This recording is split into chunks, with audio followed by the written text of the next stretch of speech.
নমস্কার, আমি মীনাক্ষী। শুরু করছি জবাব চায় বাংলা। প্রজাতন্ত্র দিবসের ঠিক আগেই এক ঐতিহাসিক মুহূর্তের সাক্ষী থাকলো দেশ। এত বছর ধরে ইন্ডিয়া গেটে জ্বলতে থাকা অগ্নিশিখা এবার স্থানান্তরিত হলো ন্যাশনাল ওয়ার মেমোরিয়ালে। যদিও অমর জওয়ান জ্যোতির স্থানান্তর নিয়েও বিতর্ক কম হচ্ছে না। শিখাতে ধোঁয়ার বিতর্ক। রাহুল গান্ধী তো বলেই দিলেন, অমর জ্যোতি নিভিয়ে শহীদ জওয়ানদের অপমান করেছে সরকার। তারা দেশপ্রেম বলিদানের মর্ম বোঝেই না। কিন্তু পাল্টা প্রশ্ন উঠছে, অমর জওয়ান জ্যোতি তো নিভিয়ে দেওয়া হয়নি, বরং জ্বলন্ত অবস্থাতেই সংযুক্ত করা হয়েছে ন্যাশনাল ওয়ার মেমোরিয়ালের সঙ্গে। যে বীর শহীদদের স্মরণে গত 50 বছর ধরে অবিরাম জ্বলে চলেছে এই মশাল, তা কি কখনো নেভানো যেতে পারে? কোনো দিনও না।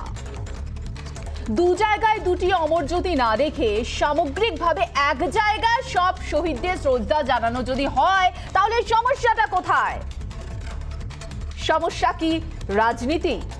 সামনে রাজনীতি আসছে, বিরোধিতা করতে হবে, তাই বলতে হবে।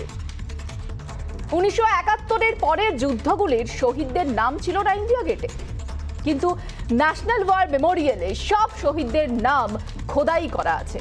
প্রায় 25,000-এরও বেশি শহীদের নাম খোদাই করা। ইন্ডিয়া গেটের মাহাত্ম্য কি কোথাও কমে যাচ্ছে? কেন বিরোধীরা আপত্তি তুলছেন? কেন টুইটের বন্যা বইছে? কেন বলা হচ্ছে দেশের বীর সেনানীদের নাকি অসম্মান করা হচ্ছে? কোন যুক্তিতে বলছেন বিরোধীরা? শুধুমাত্র সরকারের বিরোধিতা করার জন্য বলছেন, নাকি তাদের বক্তব্যে রয়েছে সুনির্দিষ্ট যুক্তি? আজ ডিবেট করব, কিন্তু শুরুতেই নজর রাখবো বিশেষ প্রতিবেদন।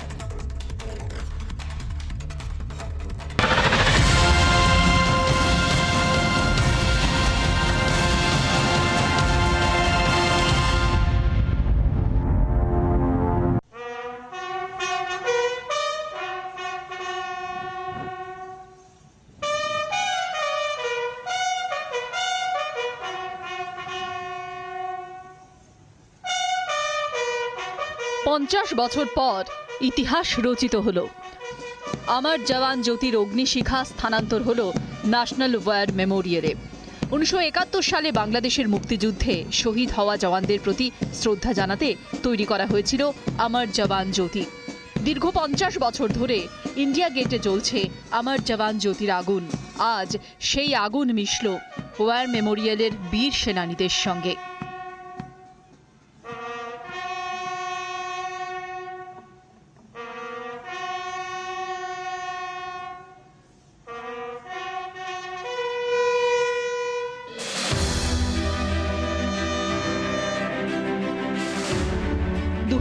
সালের ফেব্রুয়ারিতে ন্যাশনাল ওয়ার মেমোরিয়াল তৈরি করেন প্রধানমন্ত্রী নরেন্দ্র মোদী।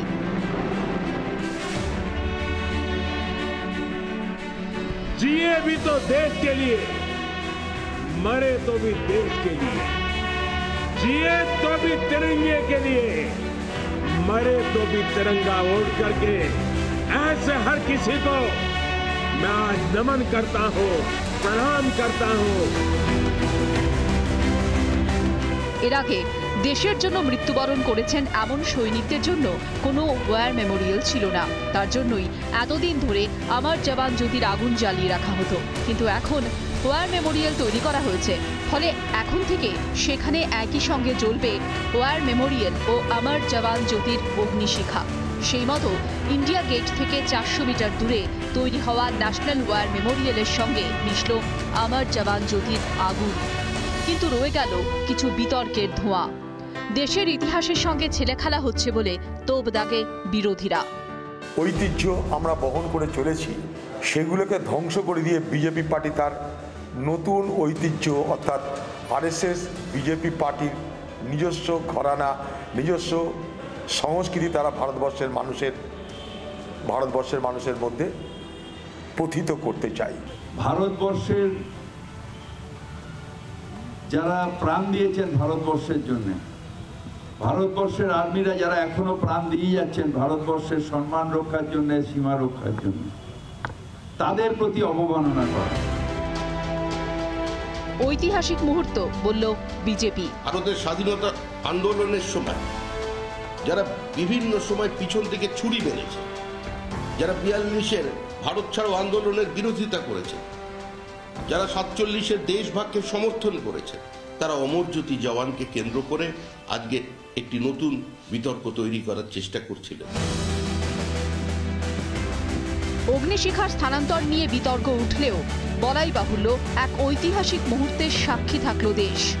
বিতর্কের ধোঁয়া সরিয়ে উজ্জ্বল হল শিখা। রিপাবলিক বাংলা। ঠিক কোথায় বিতর্ক, কেন বিতর্ক, তা নিয়ে আজ জবাব চায় বাংলা ডিবেট করব। আমার সঙ্গে এই মুহূর্তে স্টুডিওতে রয়েছেন আমার সঙ্গে কংগ্রেস মুখপাত্র সৌম্য আইচ রায়। অনলাইনে আমার সঙ্গে যোগ দিয়েছেন কর্নেল সব্যসাচী বাগচি, প্রাক্তন সেনাকর্তা, বিজেপি মুখপাত্র সুদীপ্ত গুহ, তৃণমূল কংগ্রেস মুখপাত্র বৈশানর চ্যাটার্জি, সিপিআই নেতা সৈকত গিরি, রাজনৈতিক বিশ্লেষক দেবযানী ভট্টাচার্য। সকলকে স্বাগত রিপাবলিক বাংলায়। আমি শুরুতেই কর্নেল বাগচির কাছে যাব। কর্নেল বাগচি, আজকের যে সিদ্ধান্ত এবং যে ছবি উঠে এলো, এক ঐতিহাসিক মুহূর্ত বলে মনে করছে গোটা দেশ, সেই যে স্থানান্তর, শিখার স্থানান্তর, সেটা নিয়ে আপনার কি মত?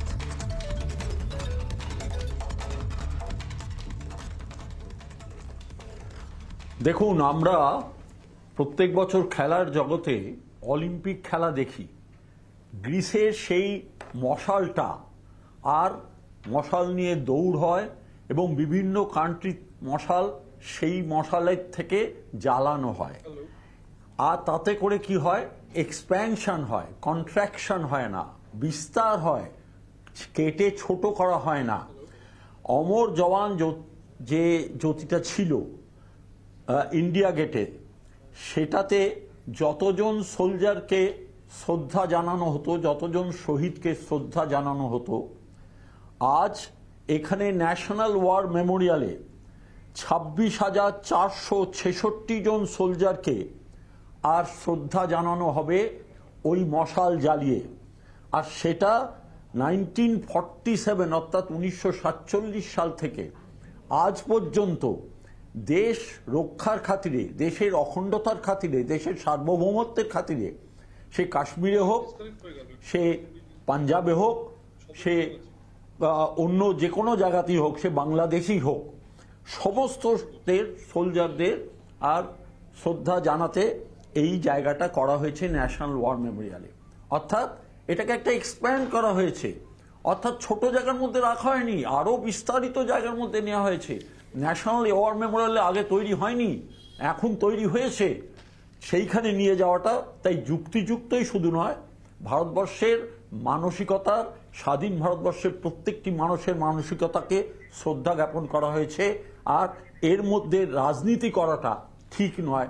রাজনীতি যারা করতে চান তারা অত্যন্ত ছোট মনের পরিচয় দিচ্ছেন।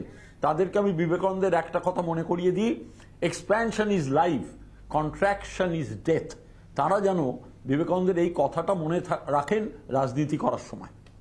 বেশ, কর্নেল বাগচি যেমনটা বললেন, সেই সূত্র ধরে আমি চলে যাব সৌম্যদার কাছে। সৌম্যদা রয়েছেন স্টুডিওতে আমার সঙ্গে। সৌম্যদা, কোনো একটা জিনিসের স্থানান্তর, সেটা বিশেষ করে যখন কোনো শিখা বা কোনো স্পিরিটের স্থানান্তর হয়, তখন তো সেটা বিস্তার লাভ করে। আপনারা রাহুল গান্ধীর টুইট, যেখানে স্পষ্ট তিনি লিখছেন যে কিছু মানুষ দেশপ্রেম এবং বলিদানের মর্ম বোঝে না, এর অর্থটা কি? এই অগ্নিশিখা স্থানান্তরের সঙ্গে দেশপ্রেম আর বলিদানের মর্ম না বোঝার ঠিক সামঞ্জস্যটা কোথায়? না, প্রথম কথা হচ্ছে যে আপনাকে জানিয়ে রাখি যে প্রয়োজনটা কি হয়, প্রয়োজনটা কেন, সেটা আগে খুব ইম্পর্ট্যান্ট। তো সেটা ইম্পর্ট্যান্ট হচ্ছে ওনার এখন মনে হয়েছে যে 1972 সালের পর থেকে ভারতের সংগ্রামে, ভারতের ইতিহাসে সত্যিই কোনো অবদান যাদের কোনো দিন ছিল না, তাদেরকে প্রাসঙ্গিক করার জন্য যদি কিছু ধরোহরকে চেঞ্জ করা যায়, কিছু মূর্তি চেঞ্জ করা যায়, কিছু ওয়ার মেমোরিয়াল চেঞ্জ করা যায়, কিছু স্ট্যাচু চেঞ্জ করা যায়, তাহলে প্রাসঙ্গিকতা ফিরে পাওয়ার চেষ্টা করা। এক। দুই, পুরুষকারকে অস্বীকার করা, এটা ভারতবর্ষের কৃষ্টি ও সংস্কৃতির মধ্যে যায় না। ভারতবর্ষের একটা ঐতিহ্য, সেই ঐতিহ্যকে সরিয়ে দিয়ে আপনি একটা পুরুষকারকে অস্বীকার করছেন, এই পুরুষকারকে অস্বীকার করার মানে হচ্ছে আপনি আপনার লেগাসিকে নষ্ট করছেন। আজকে ধরুন মাননীয় প্রধানমন্ত্রী নরেন্দ্র মোদী তার 2014 সালের পর থেকে তো তার যে সমস্ত কৃতি জিনিস বা কিছু যদি ভালো করেন, আমার বিতর্ক থাকতে পারে, বিভেদ থাকতে পারে, বিচ্ছেদ থাকতে পারে, কিন্তু পরবর্তী সরকার যদি সেটাকে মনে করে এটাকে সরিয়ে দেওয়া উচিত, সেটাকে ফিনিশ করে দেওয়া উচিত, সেটাকে সরিয়ে দেওয়া উচিত, তাহলে কীরকম লাগবে? ভারতবর্ষে এরকম ওয়ার মেমোরিয়াল এবং এই যে জিনিসটা, এটা তো একটা ঐতিহ্য বহন করে। এটা তো একটা বাংলাদেশ স্বাধীনতার যুদ্ধের সোলজারদের নিয়ে রাজনীতি করেন। আপনি বলুন, আমি জাস্ট একটা কথা বলছি, এটা করে কাকে খুশি করছেন? খুশি হবে তো তাহলে প্রচ্ছন্নভাবে যেদিন যাদের বিরুদ্ধে লড়াই করেছিল সেই আমেরিকা, প্রচ্ছন্নভাবে প্রত্যক্ষভাবে পাকিস্তান, এবং আজকে আপনি যদি একটা রাজীব গান্ধীর মূর্তিকে ভেঙে দেন, অন্য জায়গায় সরিয়ে দেন, এলটিটিরা খুশি হবে, ইন্দিরা গান্ধীর মূর্তি ভেঙে দিলে খুশি হবে। আপনি মূর্তি ভাঙার সঙ্গে সৌমদ, আমি বুঝতে পারছি না, আপনি মূর্তি ভাঙার সঙ্গে একটা অগ্নিশিখার স্থানান্তরের তুলনা করছেন, যেখানে ধরুন আমি যেটা সাধারণ মানুষ হিসেবে আমি যেটা বুঝতে পারছি, যে যুক্তিটা সামনে তুলে ধরতে চাইছি, সেটা হচ্ছে একসঙ্গে সমস্ত বীরদের সম্মান দেওয়ার জন্য এই শিখাকে স্থানান্তর, এই যুক্তিটাকে কিভাবে উড়িয়ে দিচ্ছেন আপনারা? এটাকে আপনারা বলছেন প্রাসঙ্গিক করার জন্য, কিছু ইতিহাস মুছে ফেলার জন্য? একেবারেই তাই। তার কারণ হচ্ছে আপনি অমর জওয়ান জ্যোতিকে আপনি সরিয়ে দিতে চাইছেন, বা একটা ফিউজ, আপনি কতজনকে, যে কর্নেল বাগচি বলছিলেন, আমি শুনছিলাম অমর জওয়ান জ্যোতিতে কতজনের নাম আছে, অমর জওয়ান জ্যোতিতে যে নাম্বার সেটা তো অনেক বেশি। আপনি বলছেন 42,000 অমর জওয়ান জ্যোতি এবং অন্যান্য, আপনি এক জায়গায় ফিউজ করতে চাইছেন। কিছু বলতে চাইছেন colonel Bagchi? Colonel Bagchi please. আরে শুনুন, অমর জওয়ান জ্যোতিতে এই 26,466 নাম নেই, নাম থাকা সম্ভব নয়, কারণ ওখানে অত জায়গা নেই। আর ন্যাশনাল ওয়ার মেমোরিয়ালে এই সমস্ত, সে 48-এর কাশ্মীরেও যারা অংশগ্রহণ করছিল, 65, 71, 67 সমস্ত শহীদদের, আর এখানে নাম দিয়ে অমর জওয়ান জ্যোতি জ্বালানো থাকছে। অমর আপনাকে অত্যন্ত বিনয়ের সঙ্গে একটা জিনিস জানাচ্ছি, হচ্ছে না কর্নেল বাগচি, আপনার তুলে দেওয়া হচ্ছে না। কর্নেল বাগচি, আপনাকে অত্যন্ত বিনয়ের সাথে একটা জিনিস জানাচ্ছি, যে অমর জওয়ান, আপনার কথাতেই বলছি যে এক্সপানশন কখনো একসঙ্গে ফিউজ করে হয় না। আপনি অমর জওয়ান জ্যোতির পাশে তো প্রচুর বড় জায়গা, আপনি তো গেছেন ওখানে, আমরা তো জানি, সেখানে আপনি এক্সটেনশন করতে পারতেন। আপনি অমর জওয়ান জ্যোতিটাকেই সরিয়ে দিলেন, এটা একটা ধারোয়ারকে আপনি ধ্বংস করলেন। এভাবে স্মৃতির বিস্মৃতিতে চলে যায়। আসলে কি জানেন কর্নেল বাগচি, এখানে সুপ্ত একটা ঘটনা লুকিয়ে আছে। বাংলাদেশের স্বাধীনতাটাকে আরএসএস কোনোদিনই সম্মান জানায়নি, এবং বাংলাদেশকে বিচ্ছিন্ন বাংলাদেশ যে তৈরি হয়েছিল সেটাকে কখনো আরএসএস সম্মান যায়নি, সম্মাননা দেয়নি বলে যেভাবে হোক ভারতবর্ষ থেকে এই স্মৃতিটা মুছে ফেলতে হবে, এটাই হচ্ছে প্রধান এবং প্রধান কারণ। অভিযোগ কংগ্রেসের পক্ষ থেকে, গুরুতর একটা অভিযোগ, এর উত্তর আমাকে দিতে হবে, গুরুতর অভিযোগ যে কিছু ইতিহাস মুছে ফেলা। আমি আপনাকে একটা কথা বলতে চাই। হ্যাঁ বলুন। আমি আরএসএস ইত্যাদি, না আমি আপনার কথা বলিনি, আমি আপনার কথা বলি জানি না। আমি একটা কথা আপনাকে বলতে চাই সাহেব, আমি আপনার কথা বলিনি। বাংলাদেশ অপারেশনের পর, না আমি শুনুন না, আমি আমার কথাই বলেছি। অটল বিহারী বাজপেয়ী অপোজিশন লিডার বাংলাদেশ অপারেশনের পর প্রধানমন্ত্রী ইন্দিরা গান্ধীকে মা দুর্গার সঙ্গে তুলনা করেছিলেন, রাইট? তো অস্বীকার করলে, মুছে দিতে চাইলে এই জিনিসগুলো হয় না। রাজনীতির অটল বিহারী বাজপেয়ী, রাজনীতির জায়গা থাকে। অটল বিহারী বাজপেয়ী আর নরেন্দ্র মোদী, আপনি যদি একই আসনে বসান তাহলে আমার একটু আপত্তি আছে, একটু আপত্তি আছে। ওহো, আপনি আবার রাইট বলছেন, এক্ষুনি বলছেন আরএসএস মানতে চায়নি, আবার এক্ষুনি রাইট বলছেন। কি বলছি আপনাকে? সুদীপ্ত গুহ, ইতিহাস মুছে ফেলার চেষ্টা হচ্ছে, কংগ্রেস অভিযোগ করছে তার জন্য স্থানান্তর করা হয়েছে অগ্নিশিখা। একদম কংগ্রেসের অভিযোগ। পুরস্কার অস্বীকার করা, সুভাষচন্দ্র বোসের পুরস্কার অস্বীকার করা করেছে, আইএনএর পুরস্কার অস্বীকার করা করেছে, আজকে চিত্তরঞ্জন দাসকে কে অস্বীকার করেছে, লাল বাল পালকে কে অস্বীকার করেছে। ইতিহাসে সূর্য সেনের নাম নেই কেন? যদুনাথ সরকারের ইতিহাস কোথায় গেল? রমেশ চন্দ্র ইতিহাস কোথায় গেল? আপনি পাঁচটা আজকে সম্পূর্ণভাবে আপনি ভারতীয় জনতা পার্টি নয়, আপনি জনসংঘের পাঁচটা লোকের নাম বলুন। আপনি পাঁচটা লোকের নাম বলুন। আপনি আপনার দলের পাঁচটা লোকের নাম বলুন, জনসংঘের পাঁচটা লোকের নাম বলুন। স্বাধীনতা যুদ্ধে যারা 42-এর আন্দোলনে, যারা 42-এ ভারত ছাড়ো আন্দোলনকে বিরোধিতা করেছিল, জনসংঘের পাঁচটা লোকের নাম বলুন। পাঁচটা লোকের নাম বলুন। আপনাদের মুখে সব মানায় না। আরে আপনাদের মুখে মানায় না। You are the stooge of British. You are the stooge of British. আপনারা ব্রিটিশের দালাল ছিলেন। You are the stooge of British. আপনারা ব্রিটিশের দালাল ছিলেন। আরে আপনারা ব্রিটিশের দালাল ছিলেন। পাঁচটা নাম বলুন। আপনি স্বাধীনতা আন্দোলনে কাজ করেছে, পাঁচটা নাম বলুন। এই বিষয়ে একটা বক্তব্য আছে। আমি আসছি দেবযানী ভট্টাচার্য। দেবযানী দি হাত তুলেছে। দেবযানী দি প্লিজ, দেবযানী দি প্লিজ। আমি একটাই বক্তব্য, একটু চেঁচামেচি বন্ধ হলে বলতে পারি যে ন্যাশনাল ওয়ার মেমোরিয়াল কিন্তু প্রপোজড হয়েছিল 1961-তে, মানে নেহেরুজির সময়। মানে যেখানে আজকে আমাদের অমর জওয়ান জ্যোতি ট্রান্সফার করে নিয়ে যাওয়া হলো, ন্যাশনাল ওয়ার মেমোরিয়ালের যে অমর চক্র, সেখানেও কিন্তু একটি ইটারনাল ফ্লেম প্রজ্বলিত হয়েছে, তার সঙ্গে মার্চ করিয়ে দেওয়া হলো। এবং এই ন্যাশনাল ওয়ার মেমোরিয়াল কিন্তু প্রপোজ হয়েছিল নেহেরুজির সময়, সেটা হতে পারেনি, তৈরি হয়নি। যে 2015 এসে মোদি গভর্নমেন্ট স্যাংশন করে এবং 2019-এর ফেব্রুয়ারিতে ন্যাশনাল ওয়ার মেমোরিয়াল ইনঅগারেটেড হয়ে যায়। এবং সেটা কিন্তু যেখানে এতদিন অমর জওয়ান জ্যোতি ছিল তার থেকে মাত্র 400 মিটার দূরে। এগুলো কিন্তু সবই তথ্য। অর্থাৎ এমন নয় যে যেখানে জ্যোতিটা শিফট করা হলো সেই জায়গাটা সম্পূর্ণ বিজেপির, তা নয়। এটা কিন্তু প্রপোজ হয়েছিল ন্যাশনাল ওয়ার মেমোরিয়াল স্যাংশনের, ন্যাশনাল ওয়ার মেমোরিয়াল স্যাংশনের কেউ বিরোধিতা করছে না তো।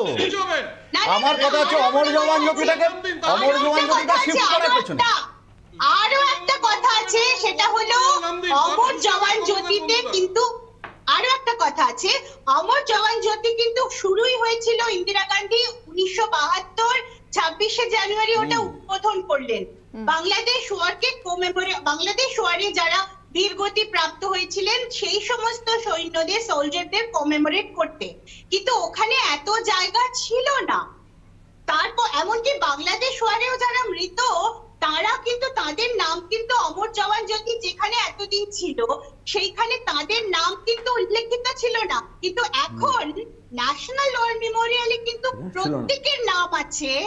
মানে 1947 থেকে, স্বাধীনতার পর থেকে শুরু করে আজ পর্যন্ত যত যুদ্ধে যত সৈন্য মারা গিয়েছেন প্রত্যেকের নাম কিন্তু উল্লেখিত আছে, যেটা কিন্তু অমর জওয়ান জ্যোতি। বেশ দেবযানী দি, বুঝতে পেরেছি আপনার যুক্তি, বুঝতে পেরেছি আপনার যুক্তি, বুঝতে পেরেছি। শুধুমাত্র ওখানে সুভাষ চন্দ্র বোসের একটি স্ট্যাচু তৈরি হচ্ছে, সেখানে মূল সমস্যা হচ্ছে কংগ্রেসের। কারণ আজকে ইন্ডিয়া গেটে সুভাষ চন্দ্র তৈরি হচ্ছে, আপনারা খাটের তলায় চলে যান। বৈশালতা আসছি আপনারা খাটের তলায় চলে যান। বৈশালতা আসছি, বৈশালতা আপনারা কার কথা বলেন? খুন করা হয়েছে। বৈশালতা আসছি। বৈশালতা কেন বিরোধিতা? বৈশালতা জ্যোতির জায়গা বদল নিয়ে কেন বিতর্ক? সবাই থেমে গেছে, বলুন আপনি। আরে এটা তো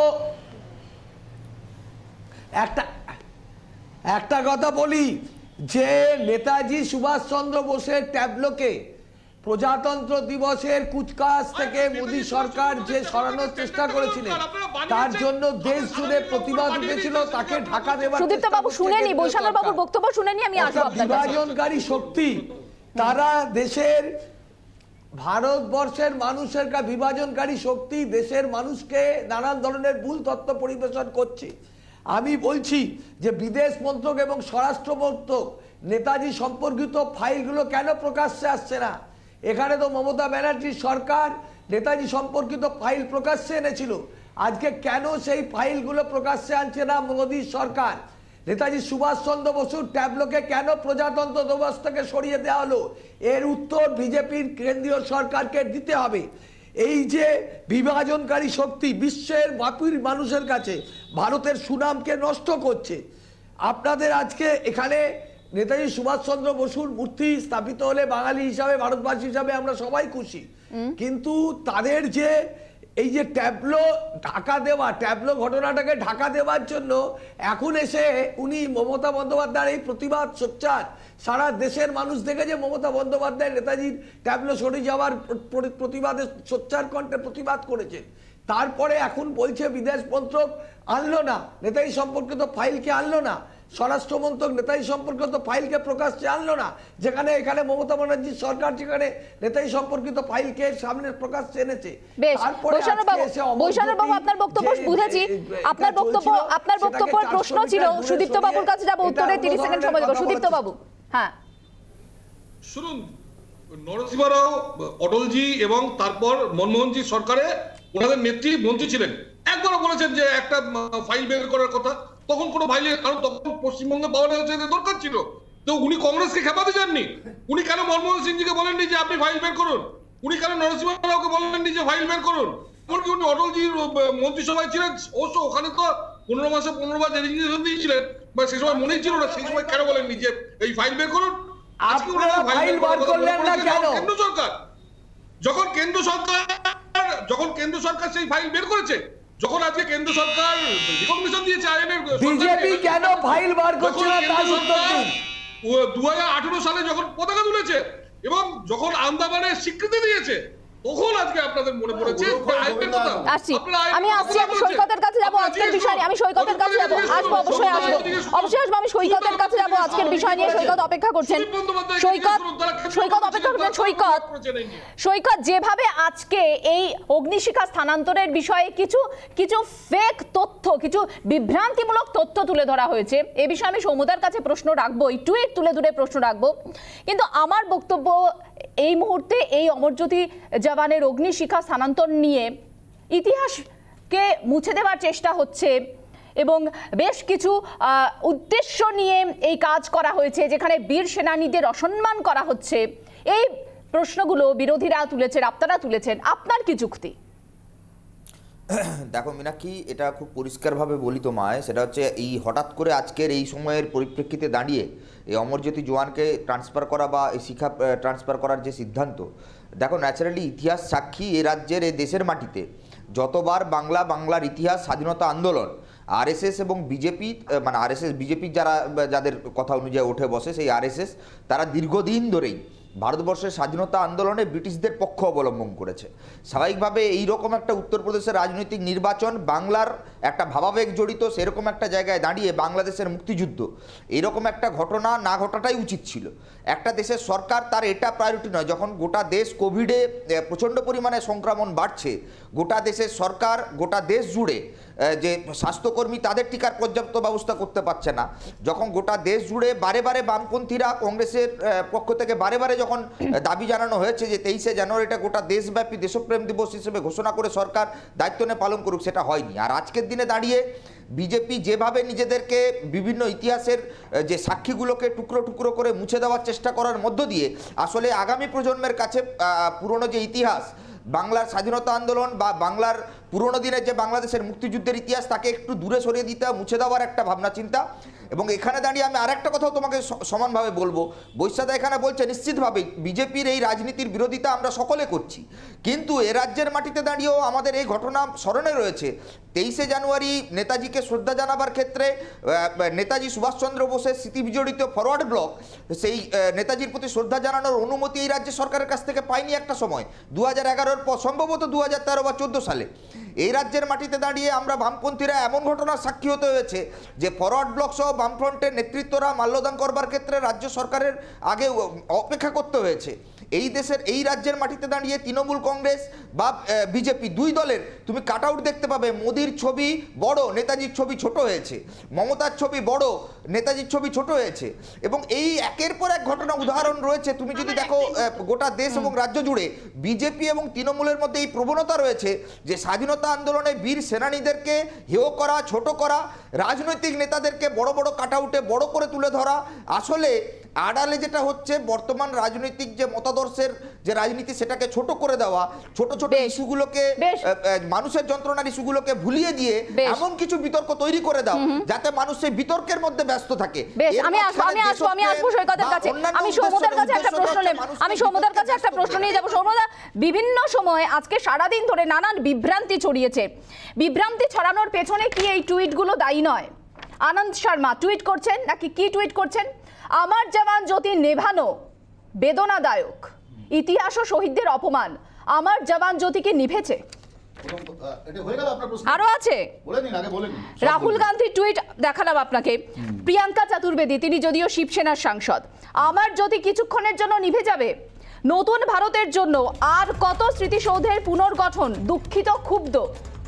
যেখানে বারবার সরকারের পক্ষ থেকে দাবি করা হচ্ছে, বলা হচ্ছে যে কোনো অগ্নিশিখা নেভানো হবে না, শুধুমাত্র স্থানান্তর করা হবে একজন দায়িত্ববান রাজনীতিবিদ হিসেবে, সাংসদ হিসেবে, কংগ্রেসের নেতা নেত্রী থেকে শুরু করে আরো বেশ কয়েকটি টুইট, আসাউদ্দিন ওয়াইসি টুইট, রাহুল গান্ধীর টুইট আগেই আমরা তুলে ধরেছি। এই টুইটগুলো, এগুলোর অর্থ কি সৌমদা? কথা হচ্ছে যে সরকারকে প্রশ্ন করার যে ক্ষমতা দরকার, আমার মনে হয় আপনারা সেটা করলে ভালো হতো। এটা করেছেন, আমরা তাতেও খুশি, আমরা উত্তর দেবো, আমরা ফেস করি, আমরা সব প্রশ্ন করি, আমরা ফেস করি, আমরাও প্রশ্ন করি, আমরা ফেস করি আপনাদের, আপনারা ফেস করেন, আমরা চোখে চোখ রেখে সরকারকে ফেস করতে পারেন। একটু আগে বিজেপির প্রতিনিধি বলছিল যে ফাইল সংক্রান্ত কথা, অথচ 7 বছর 8 বছর সরকারে হয়ে গেল, তারা বলছেন আমরা কি করছি, আমরা কি করছি সেটা সেই বিষয় আমি যাচ্ছি না। আমি আমার প্রশ্নের উত্তর দিই, আমি তারপর আসবো, অবশ্যই আসবো। আমি আসবো, আবার বলছি জ্যোতিকে সরিয়ে দেওয়া, রাষ্ট্রের বিরুদ্ধে ও সেনানীদের বিরুদ্ধে অপমান করা, এটা বিজেপি ক্যান্ডিডেটলি করছে। না না, সেটা অন্য বিষয়। সুদীপ্ত বাবু আসছি, সুদীপ্ত বাবু আসছি, সুদীপ্ত বাবু আসছি। ব্রিটিশের দালালেরা, সৌমদা সেটা ব্রিটিশের দালাল, আমি বুঝাচ্ছি, এদের কাছে শুনবো না, সৌমদা এদের কাছে শুনবো না, স্বাধীনতা সংগ্রামের ইতিহাস বিজেপি বলবে শুনবো না, বিজেপির দালালেরা আসছি। সুদীপ্ত বাবু, ব্রিটিশের দালাল, সুদীপ্ত বাবু আসছি। আমার প্রশ্নটা ছিল না কিন্তু সৌমদা, সুদীপ্ত বাবু প্লিজ আসছি, আপনাকে আমি সময় দেব, আপনাকে আমি সময় দেব বলার জন্য, সময় দেব বলার জন্য। করেছে ব্রিটিশের দালাল, আপনি সময় পাবেন, আরএসএস জনসংঘ, একসাথে দুজন কথা বলে শোনা যাবে না, please please please please please Sudipta Babu please, আমার সময় কথা বলতে দেবেন না, চুপ করতে বলুন, please please please please please please please Sudipta বাবু, আপনার সাউন্ড আমাকে অফ করতে হবে, আমি সাউন্ড অফ করতে হবে, আমি কথা শুনতে পাচ্ছি না কারুর। আপনার কাছে আমি যাব, আমি বলছি আপনাকে আমি সময় দেব, আমি সময় দেব আপনাকে, প্লিজ সুদীপ্ত বাবু প্লিজ। সৌমদা, আমার প্রশ্ন সেটা ছিল না, আমার প্রশ্ন ছিল এই ধরনের বিভ্রান্তিকর টুইট কেন? একদম বিভ্রান্তিকর নয়। আপনি অমর জওয়ান জ্যোতিষ কে সরাতে বলেছে আপনাকে? আপনি পার্লামেন্টে সিদ্ধান্ত করেছেন, আপনি পার্লামেন্টে আলোচনা করেছেন, তার জন্য বিভ্রান্তিকর টুইট হবে, নিভে যাচ্ছে, আপনি কনসেন্স করেছেন, নিভে যাচ্ছে আগুন, আপনি কেন করেছেন? আপনি কনসেন্স করেছেন, আমি উত্তরটা তার জন্য বিভ্রান্তিকর টুইট করবেন, তার জন্য প্রশ্ন করার আগে সরকারকে প্রশ্ন করার টুইট যেখানে বারবার রয়েছে। আপনারা কি বীর সেনানীদের সম্মান দিচ্ছেন? আপনারা কি বিভ্রান্তিকর টুইট করে বীর সেনানীদের সম্মান দিচ্ছেন? কেন তারা একবার প্রতিবাদ করলেন না? কেন তারা একবার সময় দেব, হিম্মত থাকলে সরকারকে প্রশ্ন করুন, আমি সময় দেব আপনাকে। কেন সরালো? আমার প্রশ্ন, আমার প্রশ্ন সবার প্রতি, কেন সরিয়েছেন আমি প্রশ্ন করেছি। আমার প্রশ্ন যেটা, বাংলাদেশের স্বাধীনতা যুদ্ধে এড়িয়ে যাচ্ছেন, আপনি এড়িয়ে যাচ্ছেন, আপনি জিজ্ঞাসা করুন কেন এখন এটা করলো, কেন আপনি এড়িয়ে যাচ্ছেন, আপনি এড়িয়ে যাচ্ছেন। আমরা যা করেছি ঠিক করেছি, আপনি বিভ্রান্তি ছড়াবেন, আপনি বিভ্রান্তি ছড়াবেন, যা বলেছি ঠিক বলেছি, বিভ্রান্তি ছড়িয়ে ঠিক করেছেন। বিভ্রান্তি ছড়ায়নি, তাহলে নরেন্দ্র মোদি দেশকে আপনি কি করে বলছেন? আপনি কি করে বলছেন? সুদীপ্ত বাবুর সাউন্ডটা প্লিজ কমান, সুদীপ্ত বাবুর সাউন্ডটা প্লিজ কমান। আমি কিন্তু আমি উত্তর পাচ্ছি না সুদীপ্ত বাবু, আমি উত্তর পাচ্ছি, আপনার সাউন্ড আমি কমাতে বাধ্য হচ্ছি, আমি বাধ্য হচ্ছি আপনার সাউন্ডটা কমাতে, প্লিজ প্লিজ প্লিজ। আমার প্রশ্ন বিভ্রান্তিকর টুইট কেন হবে? না না না, আমার একটাই প্রশ্ন, বিভ্রান্তিকর টুইট কেন হবে? যেখানে আগুন নেভার কোনো প্রশ্ন নেই, বারবার বলা হচ্ছে, সেখানে একের পর এক টুইট, এটা কি দেশবাসীকে বিভ্রান্ত করা নয়? একদম। আপনি ওয়ার মেমোরিয়াল ভেঙে দেবেন, আপনি ওয়ার মেমোরিয়াল ভেঙে দেবেন, আর প্রশ্ন করতে পারবো না বিরোধীরা। প্রশ্ন করা আলাদা বিষয়, এটা কি banana Republic? Is it a banana Republic? প্রশ্ন করা আলাদা বিষয়। তাহলে আপনি বলছেন কেন? আপনি আমরা বিরোধী, আপনি ওয়ার মেমোরিয়াল ভেঙে দেবেন, আপনি ওয়ার মেমোরিয়াল ভেঙে দেবেন, আমরা প্রশ্ন করতে পারবো না। Is it a banana Republic? Is it a banana Republic? Banana Republic নয়, সংবাদ মাধ্যম নিরপেক্ষ হোক। ইজ ইট নট এ বানানা? আপনার যে কোনো সিদ্ধান্তে সরকারের আপনার বিরোধিতা থাকতেই পারে, কিন্তু তার আমরা করব প্রশ্ন, আমরা করব। প্রশ্ন না, এটা প্রশ্ন না, এটা বিভ্রান্তি করা, এটা বিভ্রান্ত করা। জবাব চাইবো খেললাম এই টুইট 125 কোটি মানুষকে, প্রশ্ন এটাকে বলে না, প্রশ্ন এটাকে বলে না। 125 কোটি মানুষকে বিভ্রান্ত করছে। অন্য জায়গায় বিভ্রান্তি, অন্য জায়গায়। এটা ইজ ইট ব্যানানা রিপাবলিক? সৈরাচার চলবে না। সুদীপ্ত বাবু 1 মিনিট সময় দিন। কংগ্রেসে 1 মিনিট সময় দিন। কংগ্রেসের কোনো পতাকা নড়ছে ছবি দেখেছেন? সুদীপ্ত বাবু 1 মিনিট সময় দিলাম, বলুন। আপনি কোনোদিন দেখেছেন এই কংগ্রেসীরা নরসিংহের কোন ফটো লাগিয়েছে? একেবারে 3-4টে ফটো পরিবারের সবার মতো। প্রিয়াঙ্কা গান্ধীর ফটো এসে গেছে, দুদিন পর প্রিয়াঙ্কা গান্ধীর ছেলেদের ফটো চলে আসবে, কিন্তু নরসিংহবাবু বা মনমোহনকে তারা স্বীকার করে না। সুভাষচন্দ্র বোস তো অনেক দূরের কথা। আজকে যখন এই সুভাষচন্দ্র বোসকে রেকগনিশন দেওয়া হচ্ছে, তখন এদের মধ্যে এই চিন্তা ভাবনা আসছে যে আমরা কি করব, কোথায় যাবো। কি মানে যারা সুভাষচন্দ্র বোসকে ওরা গত 70 বছর রেকগনিশন দেয়নি। কি কষ্ট, ব্রিটিশ ওরা শুধু সুভাষচন্দ্র বোসকে স্বাধীনতা সংগ্রামের কথা বলছে সরকার। আরে কি কষ্ট। আপনারা কি করেছেন? বিশেষ করে স্বাধীনতা যুদ্ধে 5 জন লোকের নাম বলুন, স্বাধীনতা সংগ্রামী যারা পশ্চিমবঙ্গের জনসংঘে ছিল। তারা মুখ দেখানো। আপনি কি করেছেন? বিজেপির লোকেরা কি করেছে? প্রশ্ন করবে যে আপনারা কি রাজনীতি করলেন, কি করেছেন গত 70 বছর কেন প্রশ্ন করেন? আরে আপনারা কি করেছেন? আপনাদের সরকার এই 70 বছরের মধ্যে আপনাদের সরকার ছিল, আপনারা করেননি কেন? আজকে ওরা 2% আপনারা করেননি কেন? দেবজানি বলছি, আজকে ওরা শূন্য চলেছে। একটু সবাই চুপ করলে আমার 3টে পয়েন্ট আছে। 1 নম্বর হলো ফাইল সংক্রান্ত, যে নেতাজির ফাইল কেন বিজেপি বের করছে না, কেন্দ্রীয় সরকার কেন প্রকাশ করছেন না। আমার প্রশ্ন হলো, প্রেসিডেন্সি কলেজের অল টাইম গ্রেডদের লিস্ট থেকে নেতাজি এবছরও বাদ গিয়েছেন। কেন বাদ গেলেন? অপর্ণা সেনের চাইতে কি নেতাজি কম আমাদের জন্য প্রিয়? তাহলে অপর্ণা সেন কেন ঢুকলেন প্রেসিডেন্সি? তার পেছনে তো বিজেপির বা কেন্দ্রীয় সরকারের কোনো হাত নেই। তাহলে সেটা কি আমাদের পশ্চিমবঙ্গ সরকার জবাবদিহি করবেন, নাকি প্রেসিডেন্সি কলেজ জবাবদিহি করবেন? 1 নম্বর পয়েন্ট। এবার দ্বিতীয় পয়েন্ট হলো, কমিউনিস্ট পার্টি বলছে দেশপ্রেম দিবসের কথা। আমার একটাই প্রশ্ন, কমিউনিস্টরা কি দেশপ্রেমের জন্য বিখ্যাত? দেশপ্রেম জিনিসটাকে কি কমিউনিস্টদের সঙ্গে মানুষ করে? আমার বিশ্বাস কেউই সেটা করে না। এবার আসছে দেশপ্রেমের সঙ্গে কমিউনিস্টদের সম্পর্ক নেই, এটা কি বলছেন? আর 23শে জানুয়ারি না দেখছি না না না, আমাকে শেষ করতে দিন, আমাকে শেষ করতে দিন, আমাকে শেষ করতে দিন, আমাকে শেষ করতে দিন, আমাকে শেষ করতে দিন। টিভি চ্যানেলে বসে এমন কথা বলতে পারেন না। শুনুন, বামপন্থী কমিউনিস্টদের এবং কংগ্রেসের দেশপ্রেম নিয়ে আজ আপনি শেষ হলে উত্তর দেবেন, বলুন দেবজানি বলুন। সৈকত উত্তর দেবেন, অবশ্যই দেবেন। আপনার কাছে উত্তর তো নেবেই সৈকত, সৈকত উত্তর তো নেবে। যে কথাতে কেন দরকার? আমার কয়েক সেকেন্ড লাগবে। সৈকত উত্তর আমার একটা কয়েক সেকেন্ড লাগবে। আপনার কাছে দেবজানি প্লিজ, দেবজানি প্লিজ বলুন। হ্যাঁ, ন্যাশনাল ওয়ার মেমোরিয়াল কিন্তু 2015 থেকে শুরু করে 2019 এর মধ্যে, মানে 4 বছরে কিন্তু কমপ্লিট হয়ে গিয়েছে। তাহলে সেই ওয়ার মেমোরিয়ালটা যেটা 1961 তে প্রপোজড হয়েছিল, সেটা তৈরি হলো না কেন এত বছরে? তাহলে দেবজানি বোঝা গেছে। আমি উত্তরে যাব, সৈকতের উত্তরে যাব। আমি মিনাকে একদম সোজাসুজি একটা কথা বলছি। এই যে রাজনৈতিক বিশ্লেষকের আড়ালে মানুষের মগজে নিরপেক্ষ রাজনীতির কথা বলবার ভ্যাং করে আরএসএস এর এজেন্ডা, বিজেপির এজেন্ডাকে সামনে নিয়ে আসে। এই রাজ্যের মাটিতে বিজেপি নেই, তোমরা রিপাবলিক কেন বিজেপির এতগুলো স্পোক্সপারসনকে বসাচ্ছ? এই রাজ্যের মাটিতে বিজেপি নেই, গোটা দেশেও আরএসএস এর বিজেপির এজেন্ডা মানুষ ধরে ফেলেছে। যখন বিজেপি আপনার মনে হতে পারে সৈকত কাউকে ব্যক্তিগত কোনো আক্রমণ নয়, আপনি আপনার যুক্তি বলুন, আপনার যুক্তি বলুন। দায়িত্ব নিয়ে আমি রাখি, গোটা দেশে এমন অনেক বিষয় রয়েছে যেগুলো নিয়ে আমরা চর্চা করতে পারি। সরকার চায় আমাদের আপনি আপনার যুক্তি দিন, আপনি আপনার রাজনৈতিক যুক্তি দিন। হ্যাঁ, আমি রাজনৈতিক যুক্তি দিচ্ছি। গোটা দেশে কোভিডে সরকার ব্যর্থ, দেশের সরকার ব্যর্থ, গোটা দেশে কর্মসংস্থানহীনতা তৈরি হয়েছে, সর্বোচ্চ রেকর্ড তৈরি হয়েছে স্বাধীনতার পর, বেকারত্বের শীর্ষে পৌঁছেছে দেশ। সেখানে দাঁড়িয়ে অমরজ্যোতি জওয়ান, ওয়ার মেমোরিয়াল, এটা ইস্যু নয়। আলোচনা করা যেত, সর্বদলীয় বৈঠক করা যেত, পার্লামেন্টে আলোচনা করা যেত। কিসের এত তাড়াহুড়ো? আসলে ইউপি নির্বাচন, পশ্চিমবাংলা সহ গোটা দেশের রাজনীতিতে বিজেপি কোণঠাসা হচ্ছে। তাই একটার পর একটা ইস্যু তৈরি করে দাও, বিতর্ক তৈরি করে দাও, যাতে আপনার আমার বেকারত্বের যন্ত্রণা। বামপন্থীদের লোকে মাথায় নিয়ে ঘুরে বেড়াচ্ছে, বামপন্থীদের সবাই মাথায় করে নিয়ে ঘুরে বেড়াচ্ছে। হ্যাঁ, তো কেন কেন আপনারা বুঝতে পারছেন?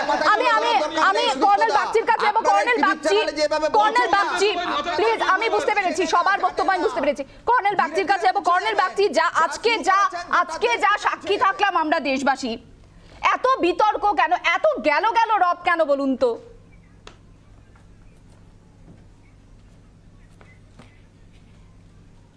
Colonel Bagchi please. দেশটাকে সর্বনাশ করছে বিজেপি, এই জন্য গেল। হ্যালো, হ্যাঁ কর্নেল বাগচি শুনতে পাচ্ছেন?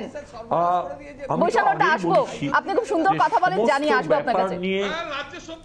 হ্যাঁ, শুনতে পাচ্ছি। হ্যাঁ প্লিজ বলুন কর্নেল বাগচি।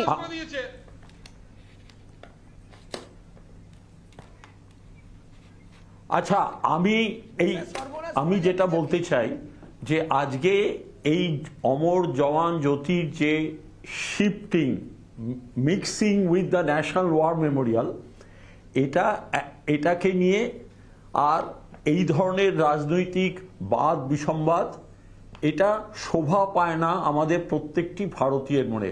আমি আজকে যেটা বলতে চাই সেটা হচ্ছে, আরেকটি যে ঘোষণা হয়েছে, নেতাজির একটা স্ট্যাচু কিং জর্জ ফিফথের স্ট্যাচুর জায়গায় আর বসবে, আর সেটা যতদিন না তৈরি হচ্ছে একটা হলোগ্রামে জিনিসটা থাকবে।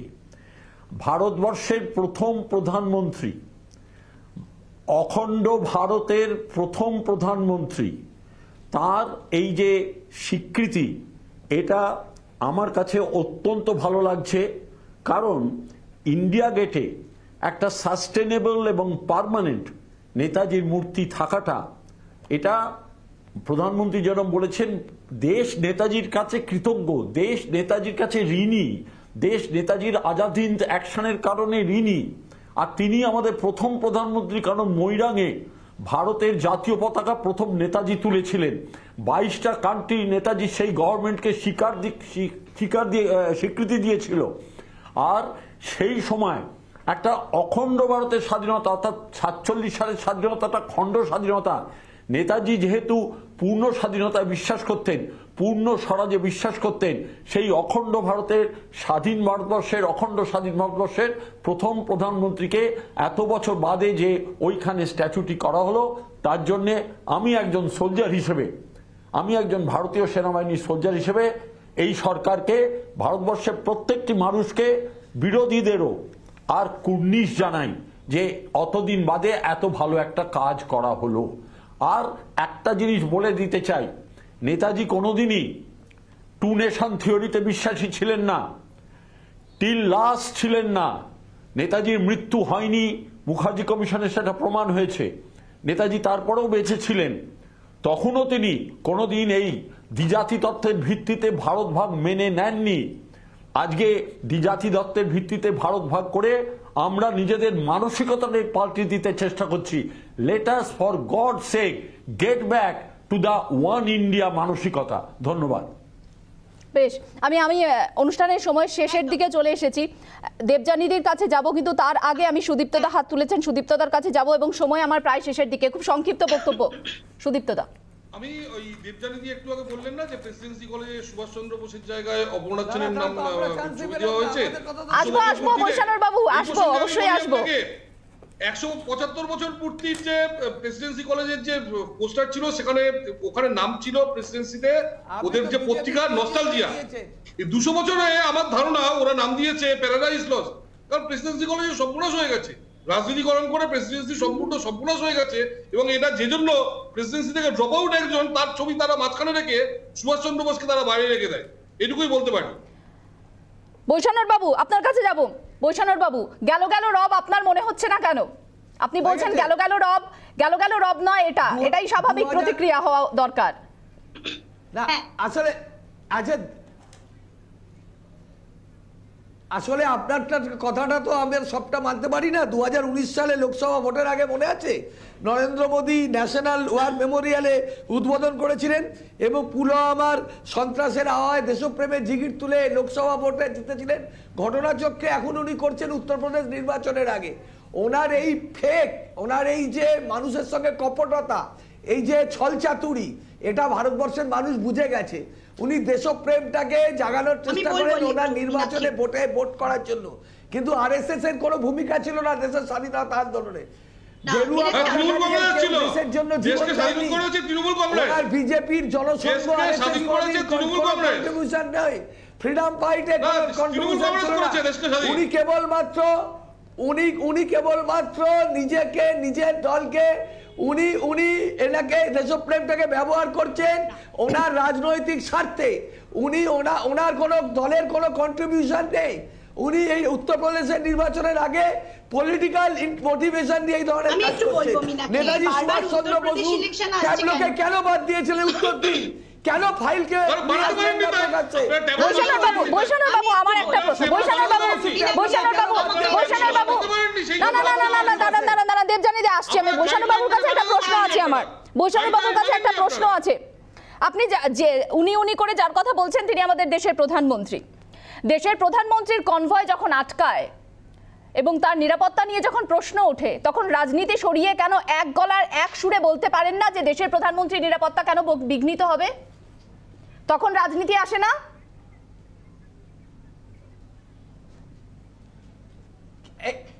এটা তো নানান ধরনের প্রশ্ন এসে যাবে। প্রধানমন্ত্রীর নানান ধরনের বক্তব্য আপনি পাশাপাশি রাখলে দেখতে পারবেন উনি দেশের মানুষের সঙ্গে কি করেছেন। ওনার নিরাপত্তা বিঘ্নিত এটা আমরা কোনো সময় চাইবো না, কিন্তু উনি যে ধরনের ব্যবহার ভারতবর্ষের মানুষের সঙ্গে করেছেন, সে নোটবন্দি থেকে জিএসটি থেকে শুরু করে আজকেও যেটা উনি করলেন, উনি নির্বাচনে সামনে দাঁড়িয়ে উনি নানান ধরনের কপটতার আশ্রয় নিচ্ছেন, যেটা ভারতবাসী মেনে নিচ্ছে না। আমরা তৃণমূল কংগ্রেস মনে করি মানে আপনি বলছেন কোনটা সরকারের সিদ্ধান্ত নয়, আপনি বলছেন কোনটা সরকারের সিদ্ধান্তের মধ্যে পড়ছে না, এগুলো কিছু সরকারের সিদ্ধান্তে পড়ছে না। নেতাজি সুভাষচন্দ্র ট্যাবলো সরানোর ঢাকা করাতে চাই, সুভাষচন্দ্র বসু ট্যাবলো সরানো। না বৈষ্ণব বাবু আমি গুলিয়ে ফেলছি বৈষ্ণব বাবু। আপনি বলছেন সরকারি সিদ্ধান্ত, এগুলো সরকারি সিদ্ধান্তের মধ্যে পড়ছে না। আপনি আক্রমণ করছেন দেশের প্রধানমন্ত্রীকে, আপনি বলছেন সেটা সরকারি সিদ্ধান্ত না। মাদার ডেয়ারি কে বিক্রি করলো? হলদিয়া পেট্রোকেমিক্যালকে কেন বিক্রি করলেন আপনারা? আপনারা আগে তার জবাব দিন। সম্পদ বিক্রিটা সরকারি সিদ্ধান্ত নয়। আপনারা নিজেরা একের পর এক দেশের সুভাষ বোসের ট্যাবলো সরানো সরকারি সিদ্ধান্ত নয়। না সমুদা কিছু বলবেন? সুদীপ্ত বাবু আপনার কথা আটকে যাচ্ছে, শোনা যাচ্ছে না। সমুদা প্লিজ, আমার সময় শেষ। হ্যাঁ, প্রধানমন্ত্রীর নিরাপত্তা নিয়ে যে প্রশ্নটা তুমি করেছো, সেই প্রশ্নটা অত্যন্ত সংবেদনশীল। আমাদের সরকার তদন্ত করছে, এটা সত্যি, এটা খুব, ওটা যদি হয়ে থাকে একটা তদন্ত হোক, নিশ্চয়ই উদ্বিগ্ন ভারতবর্ষের মানুষ। কিন্তু তার সাথে এটাও প্রশ্ন করো যে 44 জন সৈনিক মারা গেল পুলওয়ামাতে, 300 কেজি আরডিএক্স কোথা থেকে এলো, কেন তদন্ত হলো না? এই কোশ্চেনটা কতবার করা হয়েছে সেটা আমি জানতে চাই। সুদীপ্ত বাবু এর প্রশ্নের উত্তর দিন, আমি তারপর দেবযানীদির বক্তব্য দিয়ে শেষ করব। সুদীপ্ত বাবু এর উত্তর দিন। এত প্রেম যখন দেখাচ্ছে সৈনিকদের প্রতি, 44 জন শহীদের আত্মা, সুদীপ্ত বাবু পয়েন্টে উত্তর চাইছি, যে প্রশ্নটা সমুদা করেছে পয়েন্টে উত্তর। হ্যাঁ, তদন্তে বিশ্বাস করি না, আমরা বিচারে বিশ্বাসী। হ্যাঁ, সে তো বটেই। ওই দেশে গিয়ে পুলওয়ামাতে গিয়ে গুজরাটের নাম্বার পাওয়া গেছে গাড়িতে, গুজরাট। আগে আমাদের দেশে কেউ উড়ি দেবযানীদি আমার সময় শেষ। দেবযানীদি 30 সেকেন্ড সময় দিচ্ছি, বলুন। 30 সেকেন্ড সময় দিচ্ছি, বলুন প্লিজ। আমার একটাই বক্তব্য, সেটা হলো অমর জওয়ান জ্যোতি যেখানে ছিল, সেটা কিন্তু অল ইন্ডিয়া ওয়ার মেমোরিয়াল 1931-এ ব্রিটিশের বানানো। মানে ব্রিটিশরা বানিয়েছিল টু কমেমোরেট দোজ সোলজার্স যারা ভারতীয় সৈন্য কিন্তু লড়াই করেছিলেন ব্রিটিশ সরকারের হয়ে। এবার সেইখানেই কিন্তু অমর জওয়ান জ্যোতি জ্বালিয়েছিলেন ইন্দিরা গান্ধী 1972 সালে 26শে জানুয়ারি। এবং এখনো নরেন্দ্র মোদী কিন্তু করছেন 23শে জানুয়ারি 26শে জানুয়ারি উপলক্ষে উত্তরপ্রদেশ ইলেকশনকে মাথায় রেখে নয়। মানে যারা বলছেন উত্তরপ্রদেশ ইলেকশনের জন্য করছেন তারা তার মানে এই 23শে জানুয়ারি 26শে জানুয়ারি ভুলে যাচ্ছেন। আপনি কি বোঝাতে চাইছেন যে নরেন্দ্র মোদী ভারতবর্ষে যে সমস্ত বার্নিং ইস্যু আছে সেগুলোকে অ্যাড্রেস না করে বেকারত্বের প্রশ্নে, মানুষের প্রশ্নে, কোভিডের প্রশ্নে যখন একটা সরকার বারবার ফেল করছে, 45 বছরের রেকর্ড ভেঙে দিচ্ছে, সেইগুলো থেকে নজর ঘোরাতে শুধুমাত্র এটাই করতে হবে? Is this the priority of a government? Is this the priority of a government? আপনি বলছেন বারবার ইজ দিস দ্য প্রায়োরিটি? আমার ডিবেটের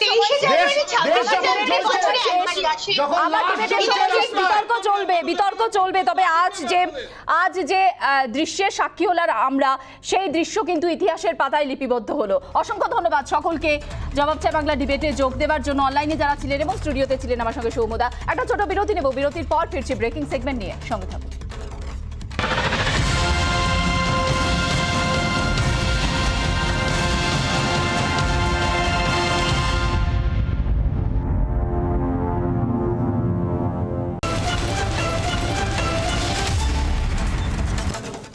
ফিরলাম বিরতির পর। 125তম জন্মবার্ষিকীতে দেশনায়ক নেতাজি সুভাষচন্দ্র বসুর বিশাল গ্রানাইট মূর্তি বসতে চলেছে ইন্ডিয়া গেটে। মূর্তি তৈরি হওয়ার আগে পর্যন্ত সেখানে শোভা পাবে নেতাজির একটি হলোগ্রাম। টুইটে ঘোষণা প্রধানমন্ত্রীর। কেন্দ্রের ঘোষণার পরেও জারি নেতাজি ট্যাবলো বিতর্ক।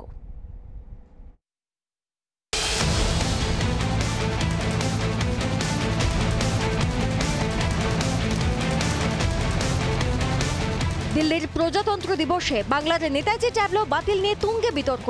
কেন্দ্র রাজ্য তরজায় তপ্ত জাতীয় এবং বঙ্গ রাজনীতি।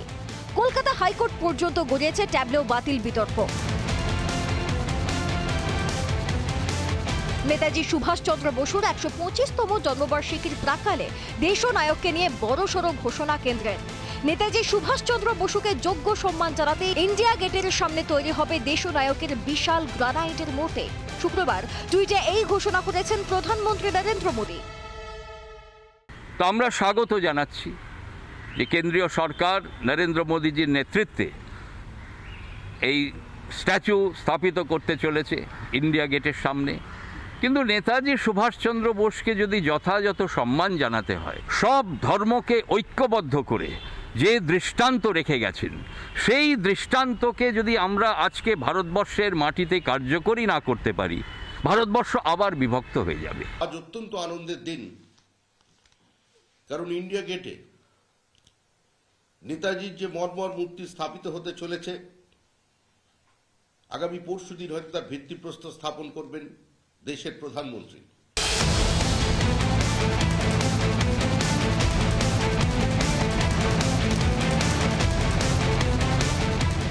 টুইটে নরেন্দ্র মোদীর ঘোষণাকে দেশনায়কের প্রতি উপযুক্ত শ্রদ্ধা জ্ঞাপন বলে টুইট করেছেন অমিত শাহ, নির্মলা সীতারামন, রাজনাথ সিং, জেপি নাড্ডা। তবে থামছে না বাংলার নেতাজি ট্যাবলো বাতিল বিতর্ক। নেতাজি সম্পর্কে ওদের মনোভাব কি আমরা জানি, স্বাধীনতা আন্দোলনের ইতিহাস ওরা জানেন না, ওরা বিকৃত করবার চেষ্টা করছেন। কিন্তু নেতাজি এখানে বিখ্যাত ভাষণ আছে, এখানে যারা আছেন তাদের কাগজ ছাপা হয়েছে। নেতাজির মূর্তি বসানো হচ্ছে, এটা ভালো। হলোগ্রাফে মূর্তি মানে 3 ডাইমেনশনে, সেটা আরো ভালো। কিন্তু নেতাজি ট্যাবলো বাতিল করা সেটা খারাপ। কেন্দ্রীয় সরকার বিচারিতা করছেন, নেতাজির ব্যাপারে তাদের নীতি তারা স্পষ্ট করুন, এটাই আমি চাইব। কেন্দ্রের তরফে রাজ্যকে চিঠি দিয়ে জানানো হয়েছে ট্যাবলো নির্বাচন করে বিদ্যুৎজনীদের নিয়ে গঠিত কমিটি। নেতাজি সুভাষচন্দ্র বসুকে সম্মান জানাতে প্রজাতন্ত্র দিবসের অনুষ্ঠান 23শে জানুয়ারি থেকেই শুরু হবে। আজাদি কা অমৃত মহোৎসবের আগে দেশনায়ককে সম্মান জানাতে উদ্যোগী হলো কেন্দ্র। তবে বাংলার নেতাজি ট্যাবলো বাতিল নিয়ে রাজনৈতিক চাপানুতোড়ায় উঠছে প্রশ্ন। রিপাবলিক বাংলা।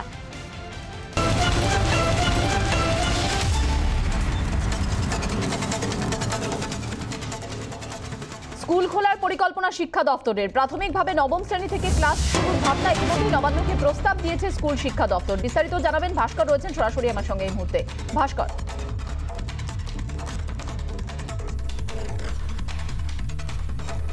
একেবারে মীনাক্ষী, দেখো যেটা সূত্রের খবর, স্কুল শিক্ষা দপ্তরের তরফ থেকে ইতিমধ্যেই নবান্নে একটি প্রস্তাব দেওয়া হয়েছে যে খুব দ্রুততার সঙ্গে নবম শ্রেণী থেকে যাতে অফলাইন অর্থাৎ স্কুলে গিয়ে অফলাইনে ক্লাস চালু করানো যেতে পারে। তবে দেখো নবান্নের তরফ থেকে এখনই কোনো সিদ্ধান্ত নেওয়া হয়নি, পরবর্তী ক্ষেত্রে স্বাস্থ্য দপ্তরের সঙ্গে আলোচনা করে তারপরেই নবান্নের তরফ থেকে সিদ্ধান্ত নেওয়া হবে যে নবম শ্রেণী থেকে অফলাইনে ক্লাস চালু করা হবে কিনা। এবং সেক্ষেত্রে যদি নবান্ন মনে করে স্বাস্থ্য দপ্তরের সঙ্গে আলোচনার পর, তাহলে কিন্তু খুব তাড়াতাড়ি নবম শ্রেণী থেকে দ্বাদশ শ্রেণী অবধি স্কুলে অফলাইনে পঠন পাঠন চালু হয়ে যাবে। এবং সেক্ষেত্রে আরও একটা সম্ভাবনাও থাকছে, শুধুমাত্র স্কুল নয়, সেক্ষেত্রে কলেজ বিশ্ববিদ্যালয় খুলে যাওয়ারও একটা সম্ভাবনা কিন্তু থেকে আছে। দেখো ইতিমধ্যে মহারাষ্ট্র কিন্তু স্কুল খুলে দিয়েছে, সেখানে দাঁড়িয়ে বারবার বিভিন্ন মহল থেকে এই প্রশ্নই তোলা হয়েছে যে যেখানে এই রাজ্যে রেস্তোরাঁ বা সিনেমা হল বা একাধিক ক্ষেত্রে জমায়েত খুব নির্দিষ্টভাবে করতে দেওয়া হচ্ছে, সেখানে দাঁড়িয়ে স্কুল কলেজ কেন বন্ধ রয়েছে। এবং সেই জায়গা থেকে দাঁড়িয়ে ইতিমধ্যেই আরো একবার বলবো, শিক্ষা দপ্তরের তরফ থেকে নবান্নে প্রস্তাব পাঠানো হয়েছে খুব দ্রুততার সঙ্গে যাতে নবম শ্রেণী থেকে অফলাইনে স্কুলে পঠন পাঠন শুরু করা যায়, সেই আবেদন জানিয়ে। মীনাক্ষী, নজর রাখবো পরের খবরে। দেশ জুড়ে জেলা শাসকদের সঙ্গে কাল ভার্চুয়াল বৈঠক প্রধানমন্ত্রীর। সুশাসনের লক্ষ্যে তৃণমূল স্তরের প্রশাসনিক কর্তাদের সঙ্গে আলোচনা প্রধানমন্ত্রীর। বিস্তারিত জানাবেন শিবাশিস, সরাসরি রয়েছেন আমার সঙ্গে। শিবাশিস,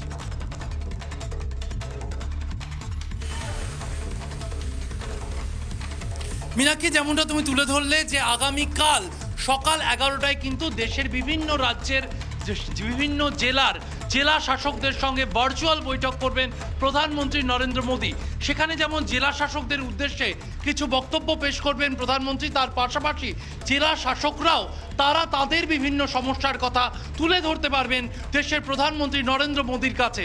লক্ষ্য কি, প্রধানমন্ত্রী যেমনটা টুইট করে আজকে জানিয়েছেন, তাতে দেশের বিভিন্ন বুনিয়াদী প্রকল্প, কেন্দ্রীয় সরকারের বিভিন্ন বুনিয়াদী প্রকল্প যা সাধারণ মানুষের জন্য নেওয়া হয়েছে, তা পুরোটা দেশ জুড়ে বাস্তবায়নের ক্ষেত্রে কোনো সমস্যা হচ্ছে কিনা, কোনো বাধা রয়েছে কিনা, তাই জানতে চান প্রধানমন্ত্রী নরেন্দ্র মোদী। যদিও কালকের বৈঠকে এ রাজ্যের জেলা শাসকদের মধ্যে কতজন উপস্থিত থাকবেন সে নিয়ে এখনো নিশ্চিতভাবে কিছু জানা যায়নি। ধন্যবাদ শিবাশিস। পরের খবরের দিকে নজর রাখতে হচ্ছে। নিরাপত্তা নিয়ে নির্বাচন কমিশনের বেশ কিছু নির্দেশিকা এসেছে, সেই কি নির্দেশিকা বিস্তারিত জানাবেন বিট্টু আমার সঙ্গে। বিট্টু, কি নির্দেশিকা?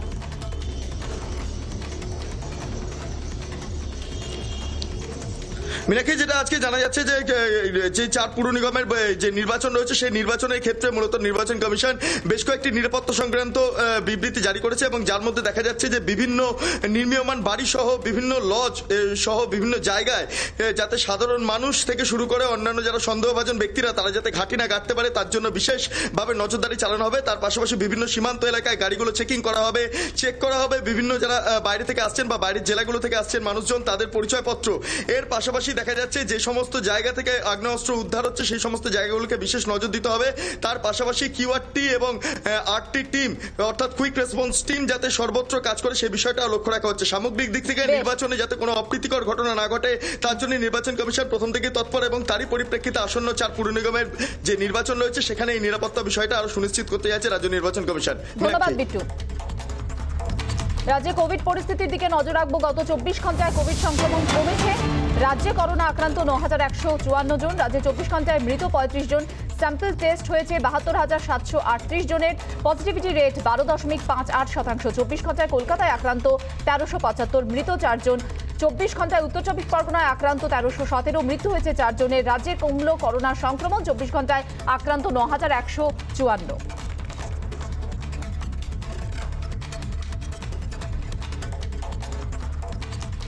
বৃষ্টি শুরু হওয়ার কথা জানাচ্ছে হাওয়া অফিস। আগামীকাল থেকে দক্ষিণবঙ্গে শুরু হবে বৃষ্টি, বিশেষ করে উত্তর ও দক্ষিণ চব্বিশ পরগনা, হাওড়া, নদিয়া, মুর্শিদাবাদ, কলকাতার 2-1 জায়গায় আগামীকাল হালকা বৃষ্টির সম্ভাবনা রয়েছে। আজ থেকে ঝাড়গ্রাম, দক্ষিণ চব্বিশ পরগনার 2-1 জায়গায় যে বৃষ্টি শুরু হয়েছে সেই বৃষ্টি চলবে। 23 এবং 24 তারিখ দক্ষিণবঙ্গের সব জেলাতে হালকা থেকে মাঝারি বৃষ্টিপাত হবে বলে জানাচ্ছে হাওয়া অফিস। কি জানাচ্ছেন আবহবিদ, শুনুন।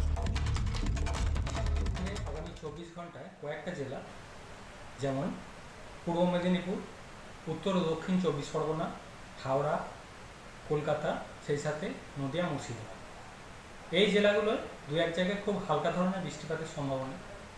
প্রভাবটা মেনলি থাকবে 23 থেকে 24 তারিখ।